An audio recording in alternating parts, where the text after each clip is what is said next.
10 de diciembre, Evangelio de San Mateo 18, 12, 14, del libro Hablar con Dios, título: Nuestros pecados y la confesión. Una voz grita en el desierto: prepara el camino del Señor, allana en la estepa un camino para nuestro Dios. Que los valles se levanten y que los montes y colinas se abajen, que lo torcido se enderece y los cabrosos se iguale. El mejor modo de disponer nuestra alma al Señor es que llega es preparar muy bien una buena confesión. La necesidad de este sacramento, fuente de gracia y de misericordia a lo largo de toda nuestra vida, se pone especialmente de manifiesto en tiempos en el que la liturgia de la Iglesia nos impulsa y nos anima a esperar la Navidad.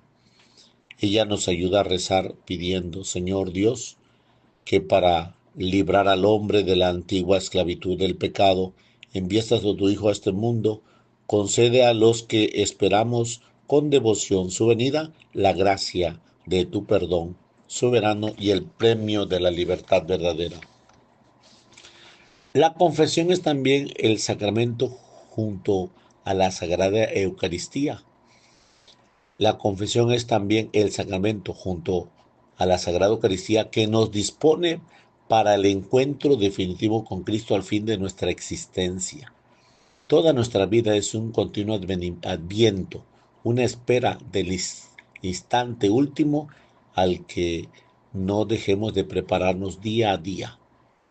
Nos consuela pensar que el mismo Señor, quien ardientemente desea que estemos con Él, en la tierra nueva y en el cielo nuevo que nos tiene preparados.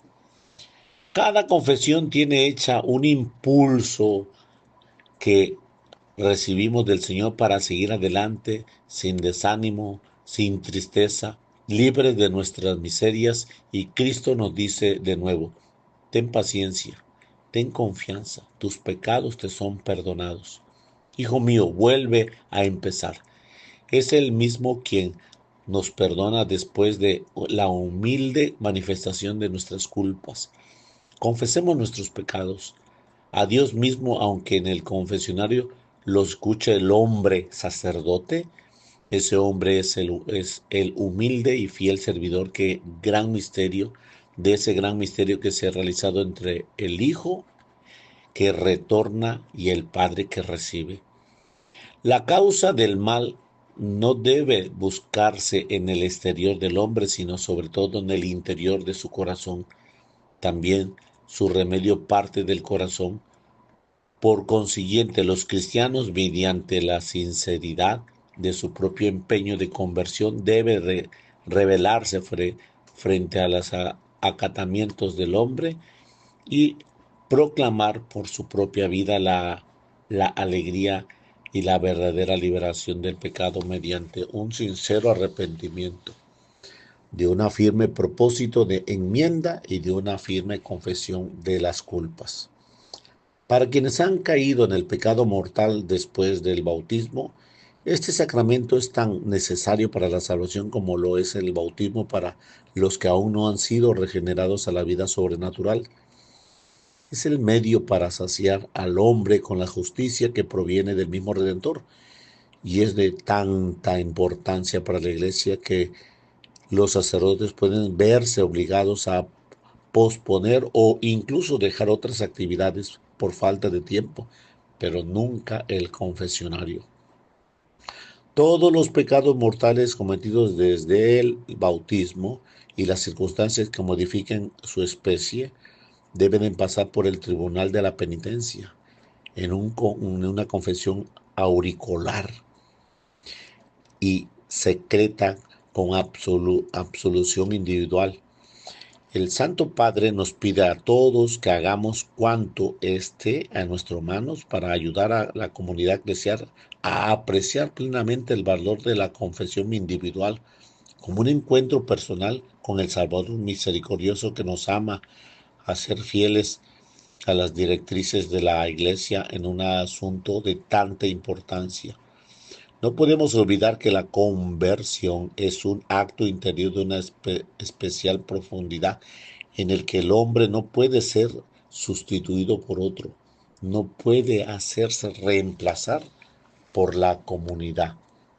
La confesión debe de ser completa y lo que se refiere a los pecados graves ha de ser sobrenatural, consciente de que vamos a pedir perdón al mismo Señor a quien hemos ofendido, pues todo pecado, también aquellos que se refieren a nuestros hermanos, son ofensa directa a Dios. La confesión hecha con sentido sobrenatural es un verdadero acto de amor a Dios. Se oye a Cristo en la intimidad del alma que dice como a Pedro: Simón, hijo de Juan, ¿me amas? Y con las mismas palabras de este apóstol, le podremos también decir: Señor, tú sabes todas las cosas, tú sabes que te amo a pesar de todo. Después del pecado mortal, la mayor desgracia para el alma es el pecado venial, pues nos priva de muchas gracias actuales. Cada pequeña infidelidad es un gran tesoro perdido, disminuye el fervor de la caridad, aumenta las dificultades para practicar las virtudes de cada vez que se presentan como más difíciles y predisponen al pecado mortal que llega si no se reacciona con prontitud. La comunión y la confesión frecuentes son las mejores ayudas para la lucha para evitar los pecados veniales. En la confesión obtenemos además específicas gracias para evitar este defecto y pecados de los que nos hemos acusado y arrepentido.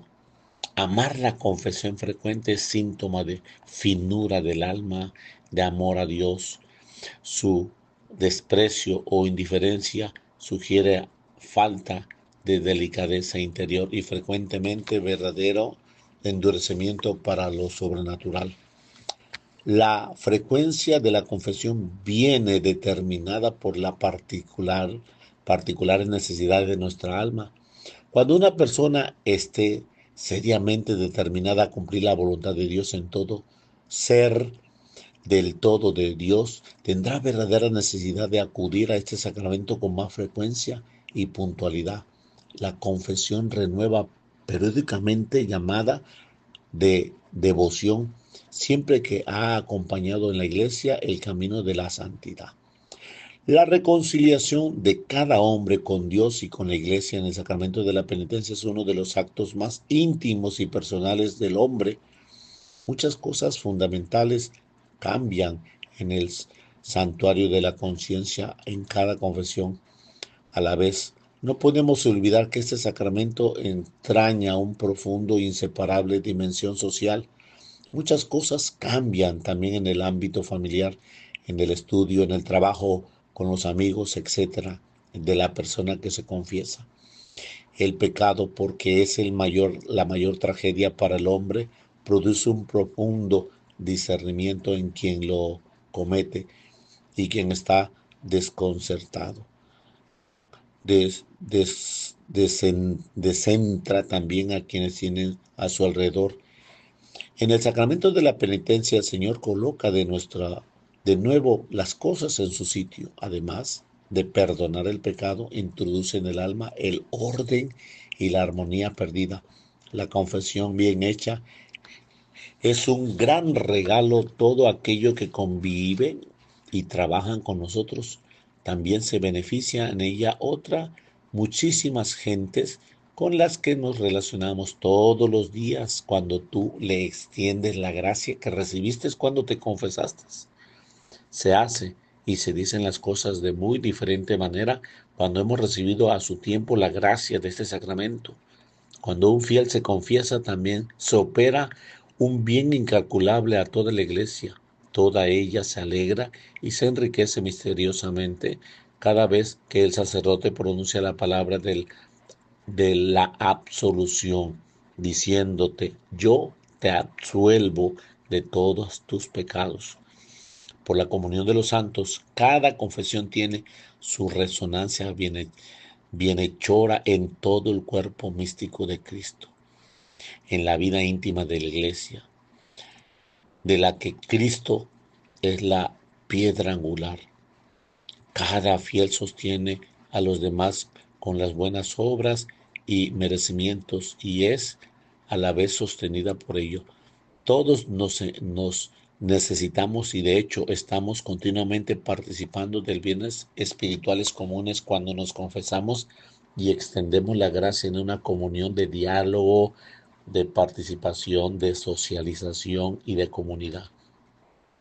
Nuestros propios merecimientos están ayudando a nuestros hermanos, a los hombres, repartiendo por toda la tierra y asimismo el pecado, la tibieza y los pecados veniales, el aburguesamiento, son lastres para todos los miembros de la iglesia peregrina.